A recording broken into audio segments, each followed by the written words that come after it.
The world of Islam, wherever you touched it, when it was authentic, you could enter it through that moment. Whether you were in the Yemen or you were in Pakistan or you were in China, it doesn't matter.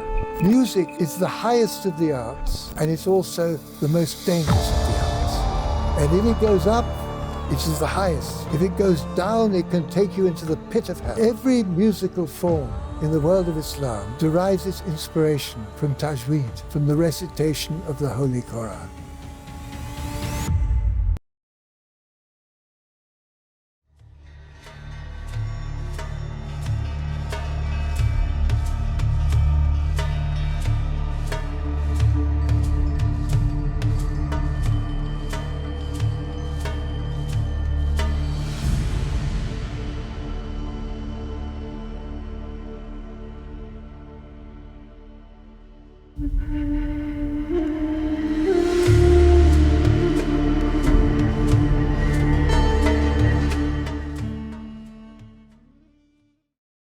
Oh, Brother Ahmad, it's a great pleasure and it's an honor also. We've been communicating for a while, and I'm really delighted that we managed to make it after all. Well, it's a great pleasure for me, and it's a great honor also for me, because I've been stimulated and encouraged by your wonderful work over the years. Alhamdulillah. Yes. Well, your work has been much greater, I'm sure. And what amazes me, I mean, when I started reading your book, this is the first book you wrote. No, it wasn't? No, this was the third book. Because in the introduction, you talk about having been reluctant to write. And then, yeah, because that was talking about this. About the Islam and the West. You see, what happened was that I wrote this Islam and the West. Yeah. And I wrote this for people, ordinary people, to be able to understand, like myself, to be able to understand. Because I have spent my life with academics. So this came first? That came first. And this is a commentary on that. Oh, amazing. In other words, this is not a personal biography. This book is a biography of the book. Although, of course, it tells part of the story. It tells part of the story. It tells the story wherever something happened to me, which illuminated my understanding about Islam, then it goes in the book. But not my sort of personal life. Yeah. But there are moments which happen in one's personal life. Like I had a nervous breakdown, as you know in the book. Yes. I was hospitalized. Now, I wouldn't have put that in the book if it hadn't been for the fact that in that experience, I learned so much that went into my rethinking Islam and the West. You know what really amazes me in your story is that in the 70s, the early 70s, when I was a young student doing my A-levels here, you were not a Muslim yet. No. However, you were working for Islam more than so many Muslims, including myself and people whom I knew. And you started working for Islam, or started working for the festival, which you did for many years before you decided to move into Islam. Yes. As a committed Muslim. Yes. Now, tell me how your interest in Islam started. Well, it's an amazing story, actually, because it began when my wife, who actually wasn't my wife at that time, we'd only recently met, and myself were invited to a private concert of North Indian classical music. What a start. This was the beginning. And of course, during the 60s, by the end of the 60s, we were very much caught up in the whole counterculture. You were in your late 20s, maybe, at the time? I was in my mid-20s. Mid-20s, because you were born in 1942. 1942. And we were very much engaged with the idea of India, but Hindu India. India was, we didn't know about Muslim India. India was Hindu India. That was the whole image of it in the West.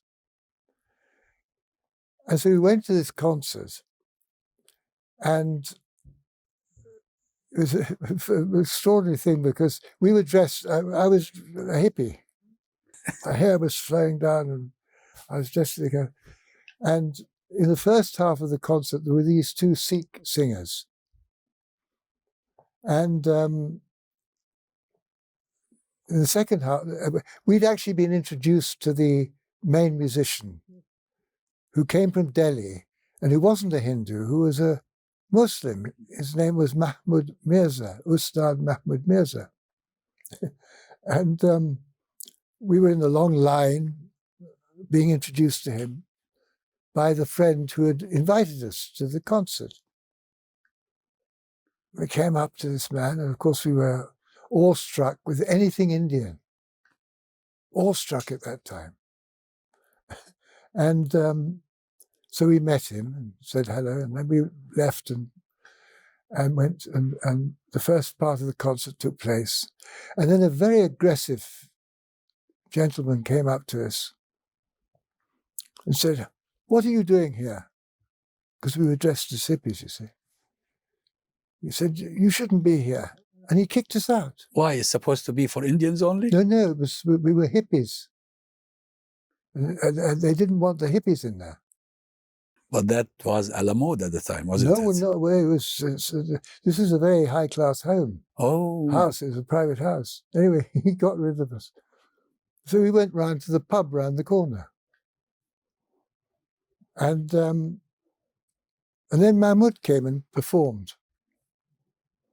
And then after the concert, his friend, the friend who he introduced, because he introduced us to Mahmud, I always said, "Well, what happened to those two young people that you introduced me to?" And he said, "Oh, well, they were sent out. They were removed. They were removed." And he said, "I'd like to meet them." Ah, subhanallah. I'd like to meet them. So he came round, fetched us, and we came round. And that was my entry. This was my gateway into the world of Islam. What did he say to you that impressed you so much? He said nothing. He was just a presence. He was a different image of India. He was something completely different. And then we went to another private concert. And this time he was sitting in the front row, you know. Because you knew him. And he played, And he played Rag Darbari, which is a magnificent raga. This is a raga that was first created by Mir Tansen, who was the great singer of the court of Akbar. And it's a magnificent raga, late evening raga. And both my wife and myself, we had never experienced anything like this. This was a music of a different kind. This was a music which took you up to a point of complete peace, total resolution, total summation.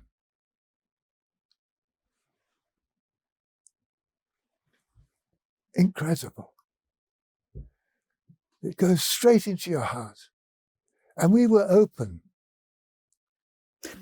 What was the connection between that music and Islam? Oh, this music is this is one of the highest forms of music. And you think that Almighty Allah doesn't have ears? You think he can't hear? Music is the highest of the arts, and it's also the most dangerous of the arts. Yeah, it can be either. Yeah. And if it goes up, it is the highest. If it goes down, it can take you into the pit of hell. That's the power of sound. That's the power of music. And every musical form in the world of Islam derives its inspiration from tajweed, from the recitation of the Holy Quran. So that's the connection. The connection is that the musicians, these traditional musicians, are contemplatives. They are worshippers. They are people, when you take, if you ask the tradition of Islamic music in India, I say Islamic, in India, they take it back to the great poet Amir Khusro, 700 years ago. Amir Khusro was the great poet, courtier, and musician in the early courts of Delhi. And he was the disciple of Nazimuddin Auliya, who was the great saint of Delhi, of the Chishti order. The great saint. He was the saint who everyone came to his wonderful home, where he affected the whole life of Delhi for several generations. People lived pious lives because of this man. And he left behind him a huge progeny. And he was recognized. He's recognized as one of the greatest of the saints of India. So this Muslim music of India opened your eyes to a world. It opened my eyes, and when we were in India, when I went to India, I've only been there once, but Mahmoud took me. You went to visit him? Of course, I went. It was during the festival when I was organising the festival. Afterwards. Yeah. And he took me. I met him in India, and he took me to the tomb of Nizamuddin Auliya. And there is his tomb, and next to him is the tomb of Amir Khusro. And Amir Khusro, was the great inspiration for this classical music. It's classical. It's a high form of art. It's a serious form of art. What prompted you then to start the idea of the World of Islam Festival? Well, because that was before yes. Embracing Islam, wasn't it? Oh, yes. Mm. No. I did not embrace Islam from the time I met Mahmoud, Ustad Mahmoud Meirzah, to the time we became Muslims, my wife and I. 7 years. That's a long journey. 7 years. But 7 years full of work for Islam, wasn't it? Well, let me tell you, because this is, I have been reflecting on this. I've been reflecting on this. I had to reflect on it when I wrote this book. But I'm not a man who looks back. I've never looked back. I've always been engaged with what I was doing at the time. But I've had a chance to look back, and it is remarkable what happened. You see, I met an authentic member of Dar al-Islam when it was intact.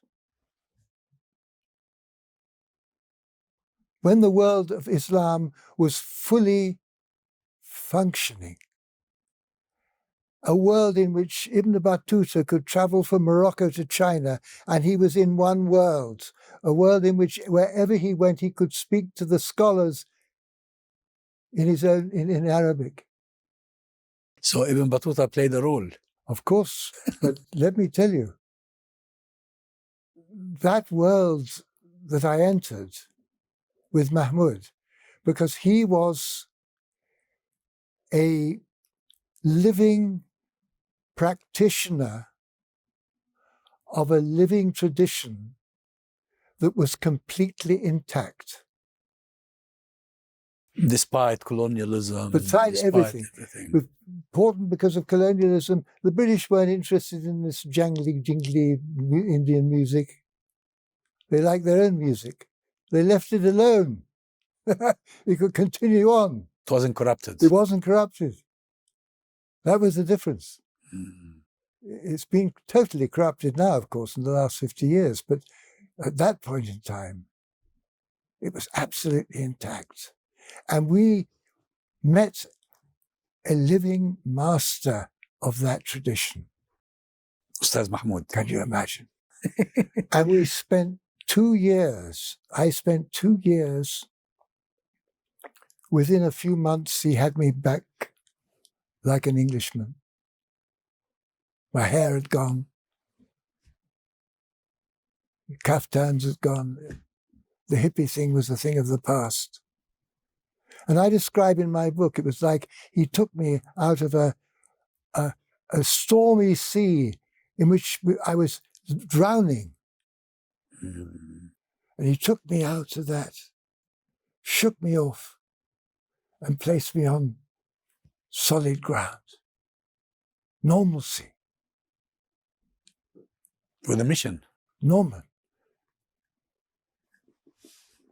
And then he very quietly, in the most beautiful way, started introducing me to the world of Islam.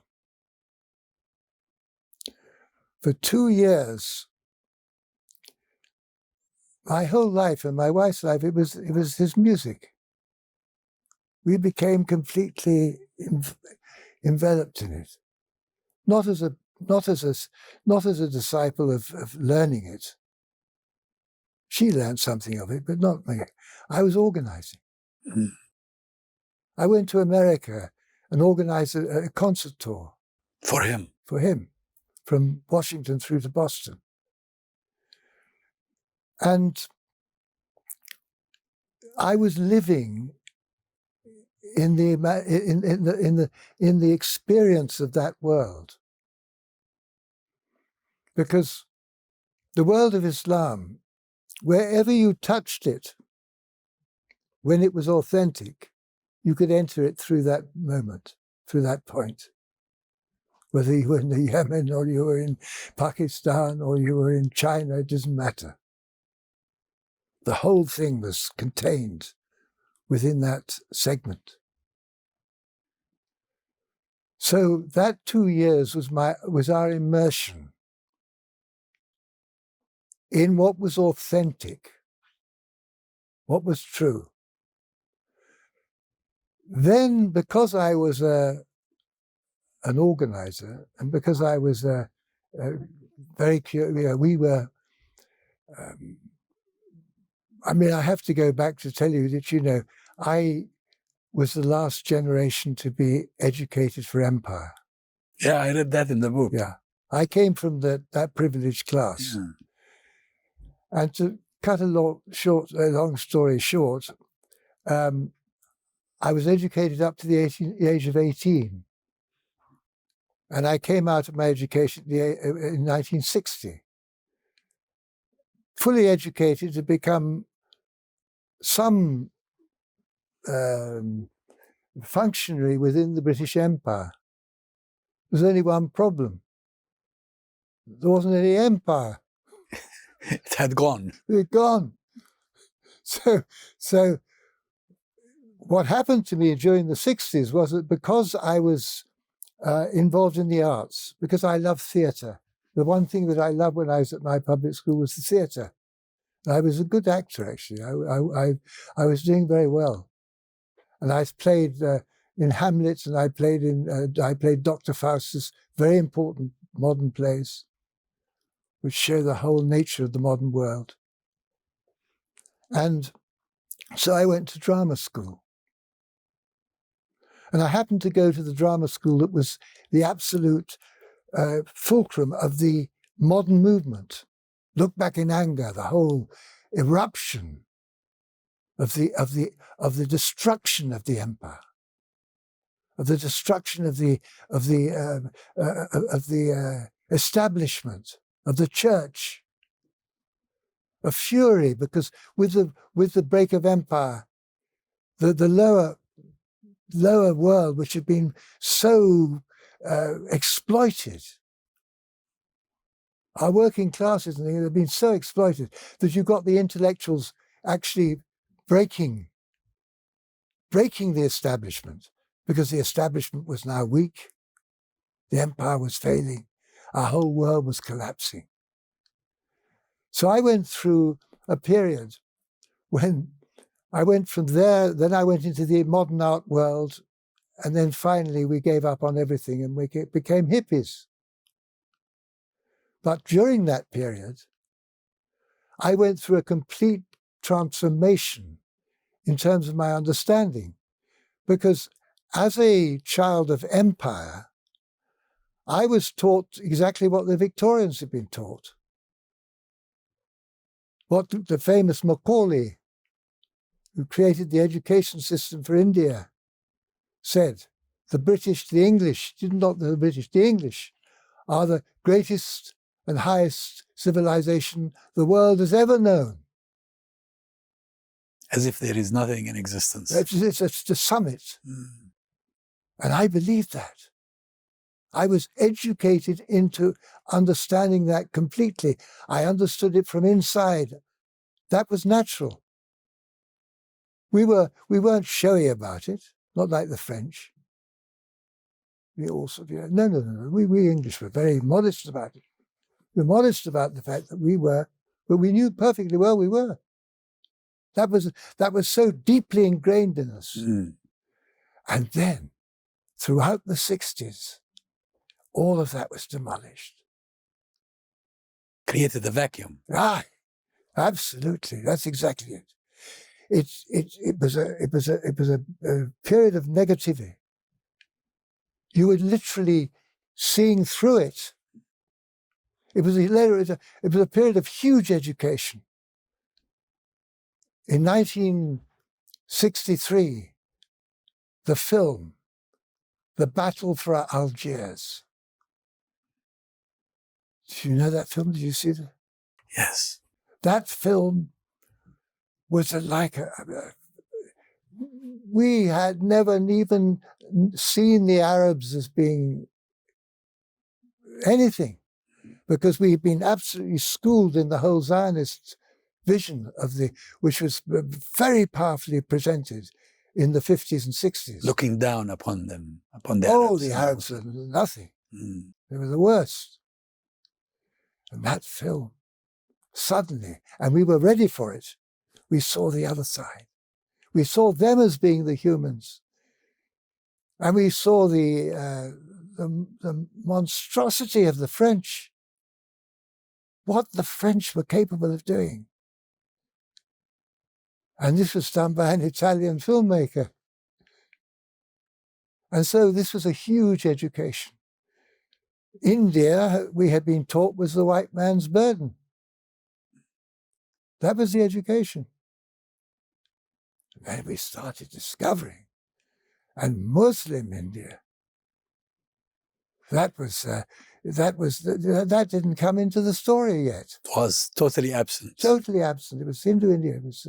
It was the Maharishis. You see, the Maharishis at the end of the 60s took full advantage of the hippie movement. They all came over from India.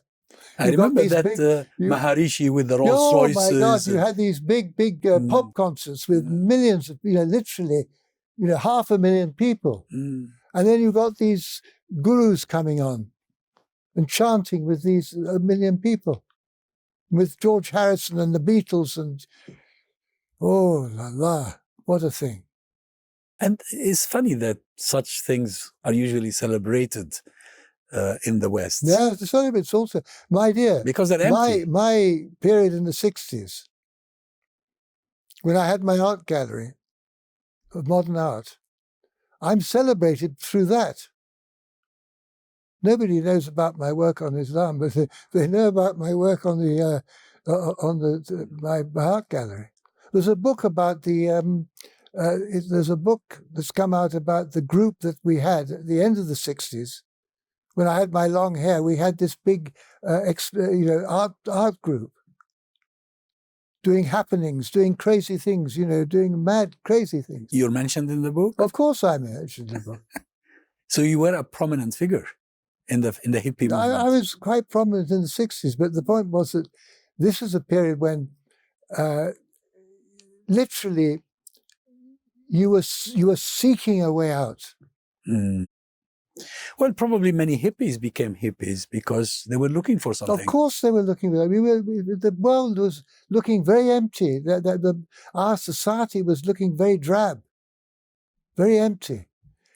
And you see, this is where we got, and we were full of passion, and full of looking into, like, for example, in my youth, the cowboys were the goodies and the Indians were the baddies. Yeah. Our cowboys, we always wanted to wear the cowboy hat when we were playing our games. That's Hollywood at the time. Then we discovered Black Elk Speaks. We discovered the voice of the Indian, of the Native Americans, as they are properly called. And this was an absolute revelation. The whole of the environmental movement came out of this encounter with Native Americans, because they knew how to behave towards the environment. Mm. They lived in it, whereas we simply lived on top of it. So for us during the 60s, it was a huge period of discovery. But we had no way of life. It was all rejection and discovery and desire for justice, desire for equality, desire for those good things, those good principles, but with no vehicle to carry it. Mm. No vehicle. Just this sort of passion for these things. So there were many wonderful people during the 60s. But if they didn't find a way, they became just caricatures. They became, like frozen in that period. And that period, what is so incredible is now it's celebrated. That period of confusion, that period of rebellion. Because this is a period when there was a great rebellion against the establishment, against the society, against the civilization, against the West. This was when it took place in a major way. A rebellion, but without guidance. It's like, Karl Marx was the best critique of capitalism. His critique of capitalism was masterful. His solution was catastrophic. True. So, it's much easier to be a critic than it is to be a creator. It's not difficult being a critic. You can always see somebody else's mistakes. Mm-hmm. And the same with these philosophers. They could see the mistakes, but they had no solution. Now I want to hear from you about how you started the campaign for the World of Islam Festival. Yeah, well, let's get back to that. But because we'll do that in the next episode, because this episode is now finished. Have we finished already? Yes. But lucky for me, I can have several episodes with you for this Ramadan. So let's talk about the next stage in the next episode. Right.